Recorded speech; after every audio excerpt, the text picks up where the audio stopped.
गरीब किसान रामू सुबह सुबह ही खेत पर पहुंच चुका था। शरीर पर पसीना था, पर चेहरे पर मन की सच्चाई और मेहनत का तेज। रामू जानता था कि जीवन में उसके पास सिर्फ एक ही पूंजी है, मेहनत। लेकिन जहां रामू जैसे श्रमिक और ईमानदार लोग रहते थे, वहीं गांव का सबसे बड़ा बोझ था जमींदार गिरधारी सिंह, जो अपनी काली कमाई, घमंड और लालच के लिए प्रसिद्ध था। उसके बड़े बड़े खेत, नौकर, बैलगाड़ियां और हवेली देखकर कोई भी सोच सकता था कि इतना धनी व्यक्ति बहुत उदार होगा। पर गिरधारी सिंह के दिल में न दया थी, न इंसानियत, न ही गांव वालों के लिए कोई हमदर्दी। गांव में कहा जाता था, गिरधारी की जेब भर जाए तो दुनिया खाली हो जाए। उस साल बारिश कम हुई थी, तालाब सूखने लगे थे, कुओं का पानी भी खत्म होता जा रहा था। पूरे गांव में चिंता की लकीरें थी। रामू भी परेशान था, क्योंकि उसकी फसल आधी ही बच पाई थी। वह सोच रहा था कि कैसे अपने परिवार का पेट भरेगा। एक दिन शाम को जब रामू खेत से लौट रहा था, तो रास्ते में उसे हरिराम, गांव के बुजुर्ग, मिले। हरिराम बोले, रामू बेटा, सुना है जमींदार गिरधारी इस बार कर्ज पर दोगुना ब्याज मांग रहा है। किसी भी हालत में उससे उधार मत लेना। रामू ने चिंतित होकर कहा, बाबा, पेट की भूख भी बड़ी चीज होती है। अगर हालात ज्यादा बिगड़े तो क्या करूंगा? हरिराम दुखी होकर सिर हिलाते हुए बोले, बेटा, लालची आदमी से जितना दूर रहो उतना अच्छा। रामू ने बात तो मान ली, लेकिन घर की हालत ऐसी थी कि वह ज्यादा दिन तक बिना मदद के रह नहीं सकता था। गिरधारी सिंह इन दिनों नई योजना बना रहा था।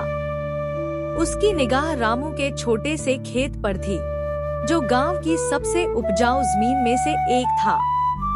उसने पटवारी जगत सिंह से कहा, देखो, अगले महीने तक उस खेत को मेरे नाम करवा देना है, चाहे जैसे भी करो। पटवारी मुस्कुराते हुए बोला, जमींदार जी, रामू गरीब आदमी है। थोड़ा सा दान पुण्य का भाषण दो, थोड़ा कर्ज का डर दिखाओ, खुद ही पकड़कर खेत दे देगा। दोनों की हंसी हवेली की दीवारों में गूंज उठी। कुछ दिनों बाद हालात और बिगड़ गए। सरस्वती बीमार पड़ गई। मुन्ना का स्कूल का खर्च भी बाकी था। मजबूर होकर रामू जमींदार की हवेली पहुंचा। गिरधारी सिंह ने उसे ऊपर से नीचे तक देखा और घमंड से बोला, हाँ रामू, क्यों न आया है? कोई काम? रामू ने झिझकते हुए कहा, जमींदार जी, हालात थोड़े खराब हैं। कुछ पैसे उधार चाहिए।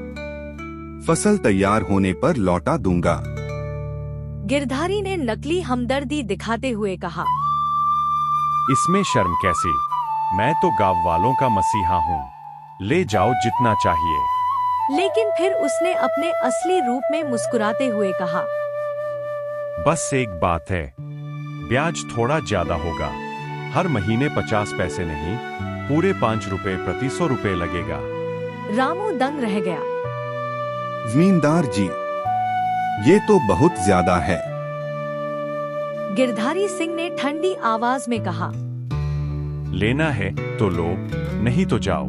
और हाँ, अगर कर्ज नहीं चुका पाए तो तुम्हारा खेत मेरे नाम। रामू के पैरों तले जमीन खिसक गई, पर मजबूरी ऐसी थी कि उसने आंसू पीकर कर्ज ले लिया। कुछ महीनों बाद फसल फिर से खराब हो गई। बारिश समय पर नहीं हुई, सिंचाई के लिए पानी भी नहीं मिला। पूरा गांव कठिनाई में था। लेकिन जमींदार गिरधारी को गांव वालों का दुख नहीं दिखता था। वह हर घर जाकर अपने कर्ज का ब्याज वसूलने लगा। जब वह रामू के घर पहुंचा, सरस्वती बीमार लेटी थी। घर में खाने को भी अनाज नहीं था।